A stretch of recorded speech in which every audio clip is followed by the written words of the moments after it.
Being artistic director of the Hostry Festival for the last 10 years has been extraordinarily satisfying. Somebody asked me the other day, one of the patrons, Mike King, who happens to be one of my oldest friends as well, he said, what's the residing feeling or emotion you have about these first 10 years? And for me, it's exhausting but satisfying, and able to call the shots with the PB aspect of the SK, the PB-SK partnership, that's Peter Barrow and Stash Kirkbride, and the simplicity of it basically being us and Peter Beck and Rebecca Chapman and others who were there at the beginning, who encouraged us, helped us, and supported us, has meant that Peter and I have been able to keep it very simple, and to cash in on our friendship, which importantly started 25 years ago plus, when we were both, struggling actors in London.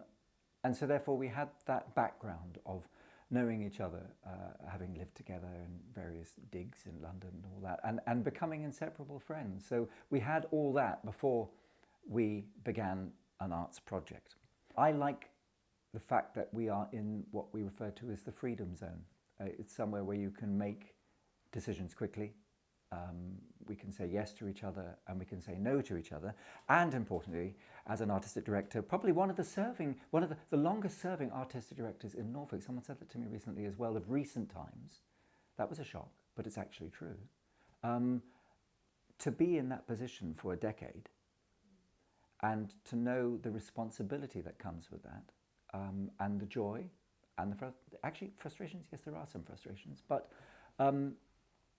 only because the frustrations that come up from time to time mean time to learn, time to challenge oneself, time to dig deep, and so the responsibility as an artistic director for 10 years is knowing to say yes and no in equal measure. That's a challenge when your instinct is to say yes.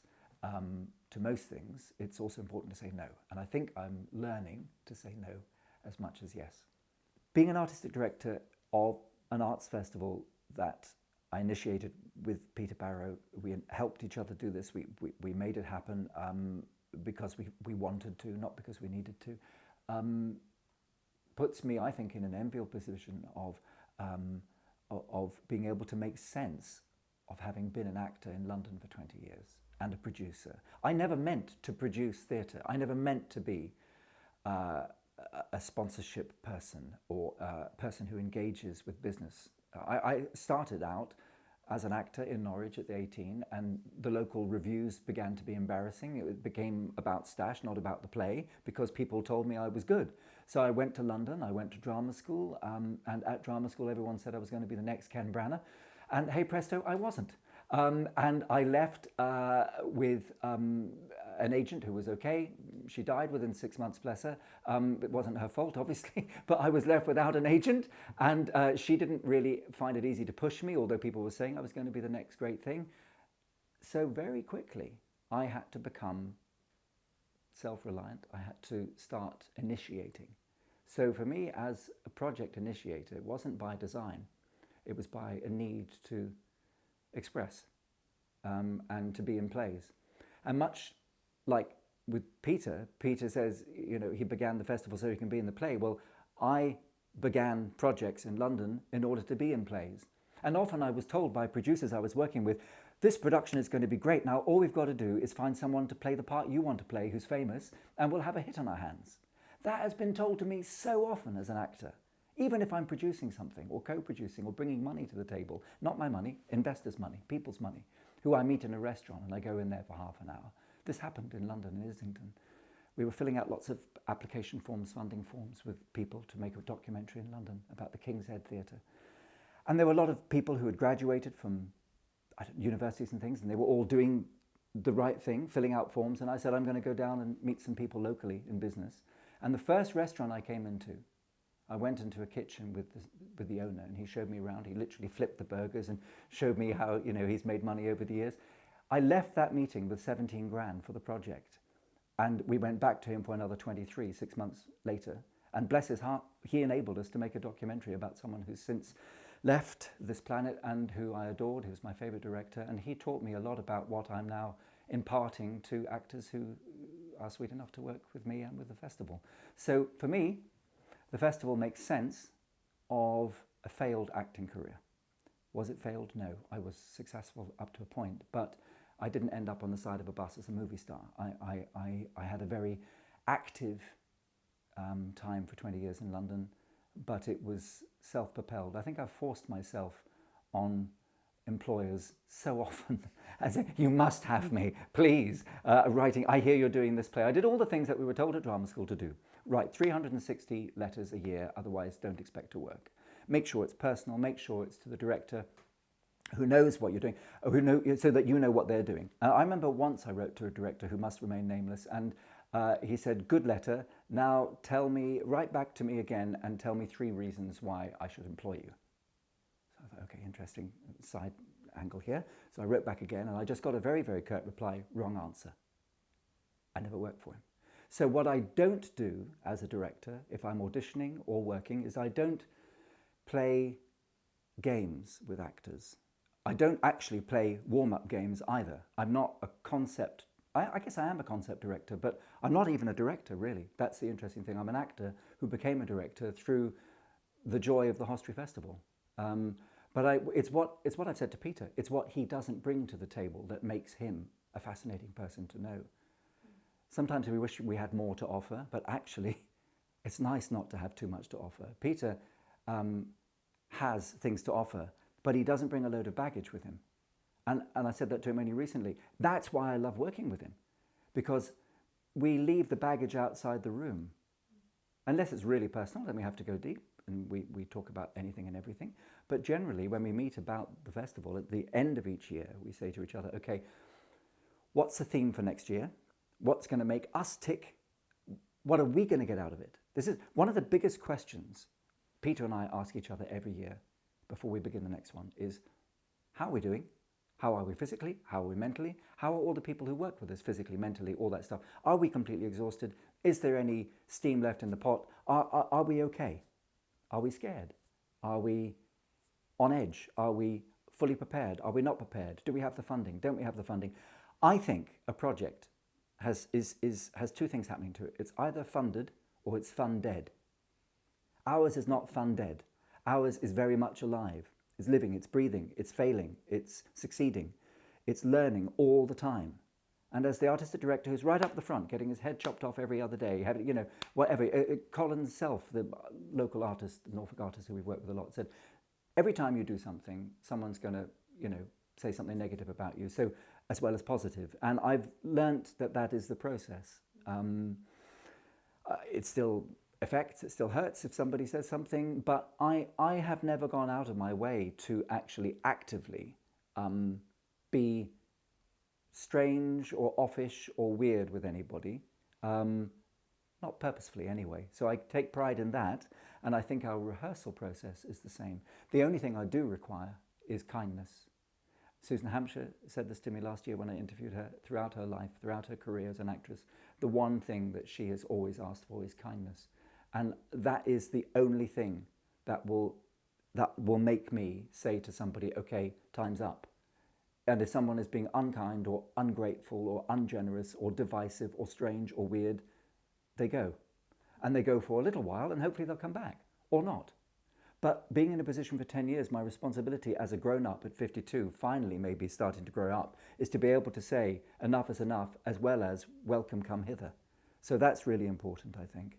And I think I've learnt that what we're doing is so good that it deserves to be understood. And it takes time to understand what we're doing, because it's a bit different. I think what we do well is we don't necessarily do things normally.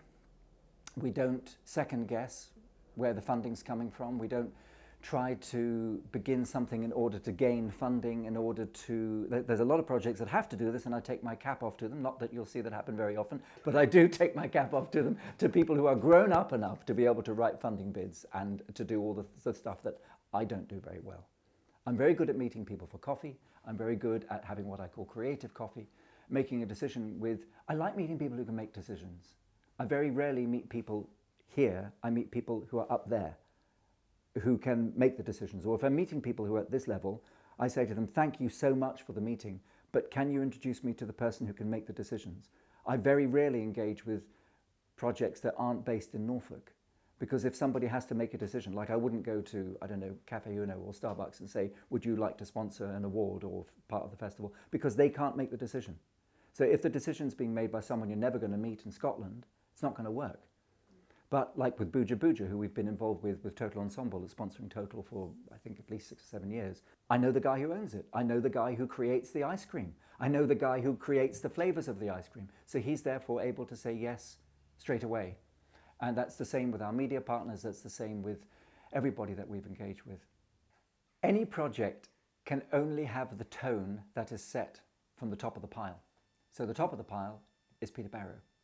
So the tone of the festival is playful, instinctive, kind, generous and welcoming, all because of him. I love Peter Barrow because I've known him for a quarter of a century. I trust him, he trusts me. He trusts me to get very good value and convince people to do things for nothing day in, day out or for very little money. And that's important because he knows that he's getting good value for me. And Peter and I have used this expression, which is very unpopular. How do we use each other? Are we using each other well? Yes, Peter and I used each other way before we did anything in the arts because we would, I don't know, if we had to pick each other up, we'd be there 10 minutes early or whatever. If it was raining, we'd go and pick each other up or he'd help me paint a fence in the garden or something. We were, the practical things Peter and I did before the Hostry Festival existed. So I think what we do very well is set the tone. And we set the tone of generosity and encouragement and failure. So for me, failure, my late father taught me, you must fail at least 5 times a week terribly, because through failure we learn. And I'm the first to put my hands up and say failed. I only decided to take myself on a dyslexia course to find out if I was dyslexic because I interviewed Susan Hampshire last year, and it turns out I am dyslexic. So there's lots of things I've been failing at over the years and didn't know why. I now know why, because I'm dyslexic. I think in the 9 to 5 in Civvy Street, as I refer it, outside of the arts, in normal jobs, people are not encouraged to fail, and people talk to each other through emails. If I want to get anything done, I do not email. I email to confirm a date, and that's it. And if you want to talk creatively, get on the phone to me and let's talk or let's meet. Because face-to-face is the only way I think you can create a deal.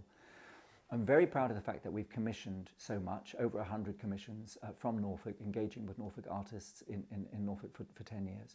That's one of the things I think we do very well. I think that's why people engage with us very quickly. But I've got my beady eye and antennae out for people who behave nicely all the time.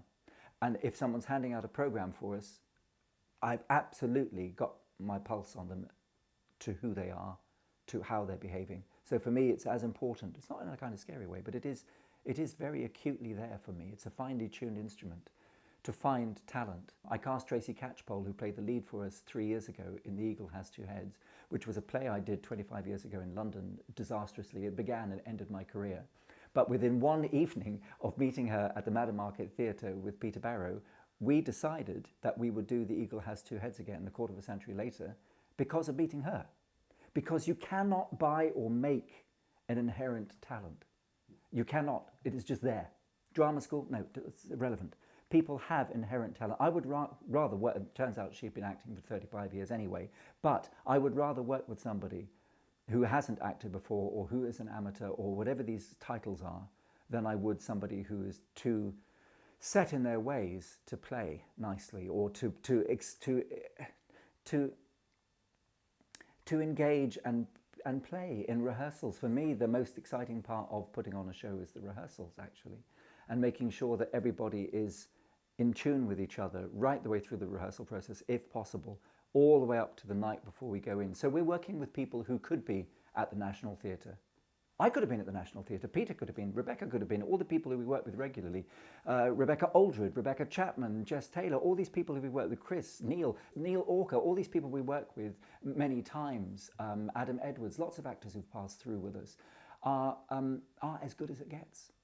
So as an artistic director of a project like this, it fills me with joy and pride to work with these people who are no better if they were getting 10 grand a week working at the National. No, they're not. And having said that, we've worked with, if you look behind me here, we've got Louis Hillier, who is a National Theatre actor, and he's worked with us. He was in the Melvyn Bragg play, which we did in 2016. Well, he'd just done something at the National. He's just been in the Christine Keeler thing on telly. He's a proper professional actor, but he brought to our little production of Melvyn Bragg's King Lear in New York, he brought to us a real commitment and energy that I'm just really proud of, that we attract to do that. And the guy who played Hamlet for us in Hamlet, the Undiscovered Country in 2012, he was a working actor from the National Theatre and the RSC and all that.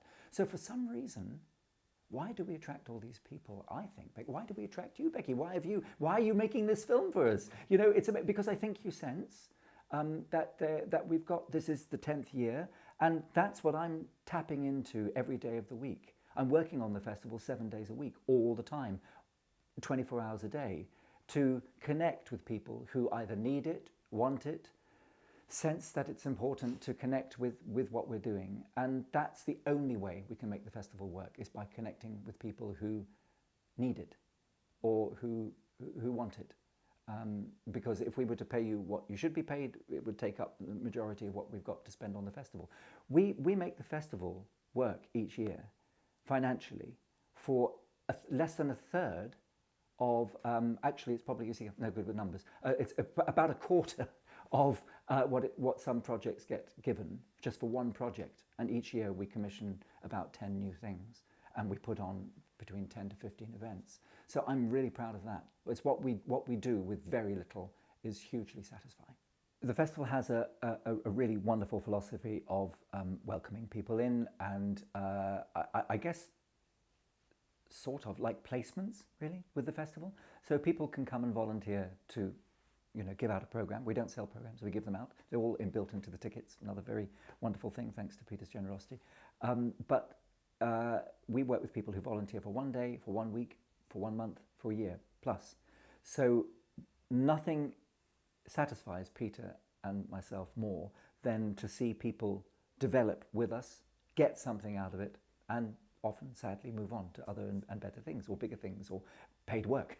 So what we can't do is offer paid work. We are offering meaningful, satisfying projects that will give you a stepping stone to do more things. And I think yourself and people like Laura de Oliveira from the UEA, who's an alumni of the UEA, who came to join us 2 years ago, she ended up having a profound effect on the stage management team 3 years ago.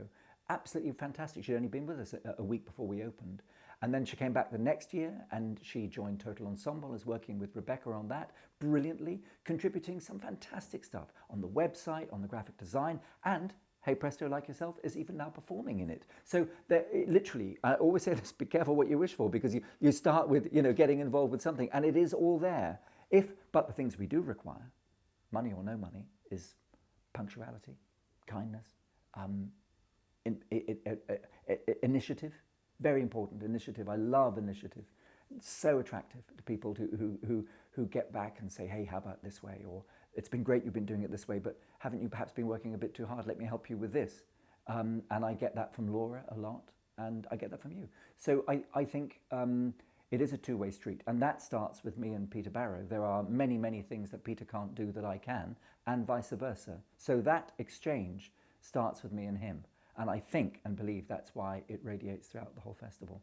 I do want to pay homage to all the people who support us. Philanthropy, for me, is a very, very unsung aspect of the arts in this country. Any project I've been involved with has had philanthropy at its heart. And here we are, Hostry Festival, 10th year, Peter Barrow, one of the best philanthropists, probably the best I've ever known, because generosity without restriction is very rare. You get restricted funding from people, and that's great, but you get told how to create, when to create, and what to create about, often. We don't do that to each other because there is a trust, and the trusts we work with and the charities we work with who support us as well also give without restrictive funding, because that for me is key.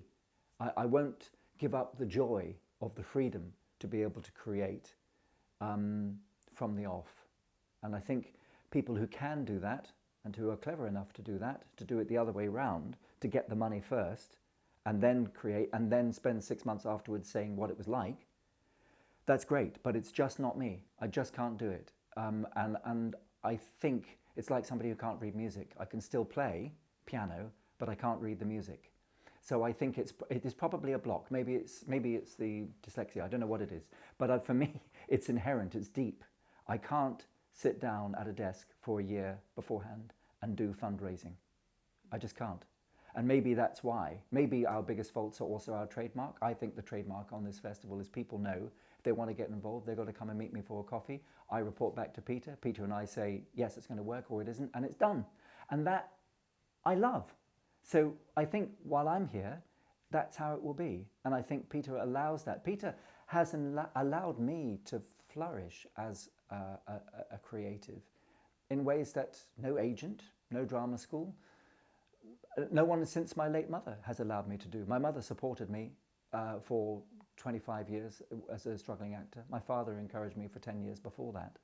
So since they've both passed away, Peter has, I guess, replaced that ability to be able to allow. But he ain't no father figure. He's a brother. And he's an arts brother. He's a there he is on the side. Peter for me he's not a father figure. He's a brother in the creative arts for me, and a dear friend, and I know that has an effect on everything we do. There's a gentleness about Peter that I really like, but he's nobody's fool. He's extremely astute. He's financially very clever. I know I need to work well with him, but not for him. A very, very clever American Jewish guy who knew my mother for years and knew the family before he passed away, said to me before he died, he said, 2 things, kid. You certainly know how to put on a show. And the second thing he said to me was, stop saying thank you, kid. You don't need to be so grateful. And I think it's true. In my 10th year of being artistic director of this thing, I'm no longer grateful to Peter or anyone else, because I know we've delivered really, really good work. I know that we're listening to criticism. I know that we're listening to praise. I know that we don't listen to reviews because it's only one person's opinion. I know that we listen to, do the audience has come back? How do they feel? What's the buzz? Are we having a nice time? Are the people who volunteers with us, are the volunteers happy? If they're not, let's find out why. Are we having a good party at the end? Is there a good vibe? And I have to say, I think we hold the best launch events for the arts in Norfolk. It's quite a big statement, but I've been to others, and a lot of them lack joy. So everyone gets a free glass of cheap bubbly. Yes, it's cheap bubbly. We've had about 3 complaints over the years saying it's not real champagne. But, it's free. It's free. And we also have free Booja Booja chocolates, which are the best chocolates in Norfolk. You find them in Harrods and at the Hostry Festival. What can I tell you? They're great. So from that moment on, you get a free program, you get a free glass of bubbly, and you get a free Booja Booja chocolate when you come to a gala event. It's great. And we keep the prices low. Peter always tries to keep them at £15. Very rarely do we go above. If we do, it's only to necessitate or facilitate a singular event. But I also am very, very proud, Becky, of the people we listen to and have conversations with. We don't have a whole load of trustees, but we do have a secretary, we do have a treasurer, and we do have me and Peter, and we all meet every year and discuss grown-up things. But I also meet with a lot of our patrons who are effectively our trustees. They are the people who I talk with, who I do meet for those coffees and teas, and I do chat with them seriously about how we're doing. So I think we're in good shape, because every year, and I think it's important that people know this, Peter is not a bottomless pit financially. Peter sits with me in November, and we can't broadcast what he says sometimes when he writes out the checks, but it's close to the line. It's pretty like, and we get there and we scrape through, and come January, February, we're starting to breathe again and everything's okay. Huge generosity, huge commitment from a singular person who is joined now by other people and has been for a number of years, who support us. We're very grateful for them too. And I think they recognise in Peter somebody who is that great angel. And they say this about philanthropists, that they have angel wings. Well, this guy has Boeing angel wings. They're like jumbo jet size. I love what he does because he enables me and many others to play. He's enabled James Coleman, who we talked about in this documentary, who runs one of our core projects. But even he, with all his family background, appreciated the fact, and does appreciate the fact, that Peter helps facilitate by giving this umbrella of creativity for projects to develop underneath. This year we're starting the African Choir of Norfolk. That's a really exciting new project. We helped initiate Total Ensemble. We initiated the Norfolk Arts Awards, Paint Out Norwich and Paint Out Norfolk. That's all happened. And then these other dozens and dozens and dozens of new commissions. We produce a lot. I'm deeply proud of what we've done so far. One of our patrons, who I meet regularly, said to me earlier this year, if you could wish and have a little dream about what you could achieve for the 10th year and going forward, what would it be? So we have expanded our brochure. That's going to be bigger. It has a pure binding feature this year, which is very exciting down the side. I think it's a very important body of evidence to say what we've achieved in 10 years. But if I were to have a quiet wish of what could happen, I think just more sustainability and more support for people to support us going forward, be it becoming festival ambassador, be it helping us with more sponsorship, shaving off a bit of the investment that Peter generously gives every year, in order for him to be able to give a little less, it would be great, just because he gives so much. And I think to be able to secure very worthwhile, meaningful projects like the Arts Awards and other projects like Total Ensemble and the plays that we do every year, the core stuff that we do, now that we've reached our 10th year, for there to be support from some government department saying, well done guys, here's this for financial recognition for what you've done, just because I'm keen to secure up the next 10 years. And I think I would love there to be a bit more coming from government, coming from those kind of places that we haven't actually been in touch with before, but I think it's coming. And also just to make sure that we can continue the good work that we're doing. For me, it's as important for one singular story to improve, i.e. one individual. And that is particularly satisfying with Total Ensemble. You see the stories of individuals developing through the work with Rebecca and what she does. That for me is important as a statistic of 3,000 people seeing a project in 1 week. So for me, one person's life-changing light bulb moment or a consistent involvement with a project is as important as the very impressive cake figures that happen with grown-up projects. So I think we are grown up, but if I had a wish list, I hope that we never have to grow up fully. And that means that we can still be playful, we can still do as much grown-up stuff as we need to do, we are accountable, it is all very grown-up in many ways, but there is an element of playfulness. So my wish list is, let's keep playing, but with just a little bit more support would be great. I think as long as the Hostry Festival continues to do what it says underneath that title, if it continues to be the Autumn Festival of Norfolk, if it continues to deliver that remit, then I think it's worthwhile doing. If it continues to make a difference to individuals as well as larger groups of people, if we can continue to be original. What really excites me with this festival is every year we're doing original projects, and I think that sets it apart. I think that gives it an energy and a momentum, and I think as long as we can keep doing that and keep being playful and kind of grown up at the same time, but if the red tape stays away, I'll be here to play. Ta-da! But it's true. Great.